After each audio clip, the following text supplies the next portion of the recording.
So, if you study, if you study people who are at the pinnacle of anything, you recognize that to get there, motivation was maybe 1% of the formula. Maybe. 1%. And I'll prove it to you. If you want to become a world-class bodybuilder, say an IFBB pro, what that takes is you have to train twice a day, 6 days a week. You have to have 8 meals a day. Your calorie intake is regimented. Your meals are pre-planned and pre-cooked. You don't eat according to taste, you eat according to function. So my trainer, for instance, will eat and I'm going, what are you eating? And he'll have chicken that was boiled without salt. And he'll have like half a kilo of it. What are you doing? He says, I'm taking in protein. He doesn't say I'm eating. He says, I'm taking in protein. For him, it's functional. It's not taste-based. Then, you will probably have to train for a minimum, and this is if you are a genetic phenom, you'd have to train for a minimum of 10 years before you could get on a stage and compete at an average level with an average global bodybuilder. Average. Okay. So why am I telling you this? All of us here at the beginning of a new year write these things called New Year's resolutions.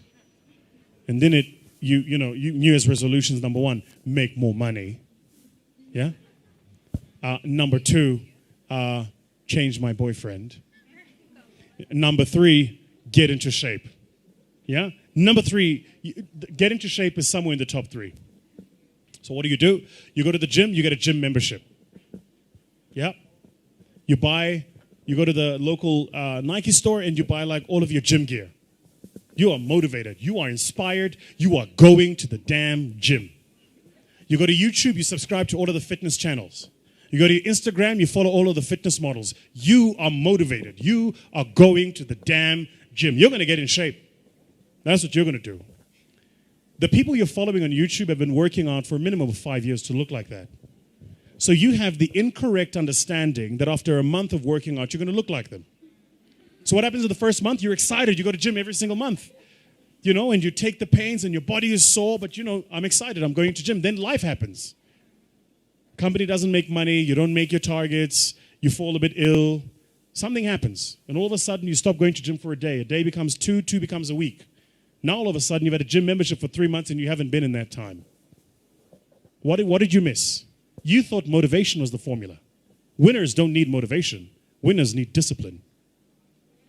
Discipline's about getting it done because it needs to get done, not because I feel like it, not because I'm motivated for it. You think Nelson Mandela was motivated to spend 27 years in prison? You think Martin Luther King was motivated to march across the states and proclaim freedom? You think, if you look at people that change the world, they're not doing it because they're motivated. They're doing it because they made a commitment to do it and they disciplined to see it through.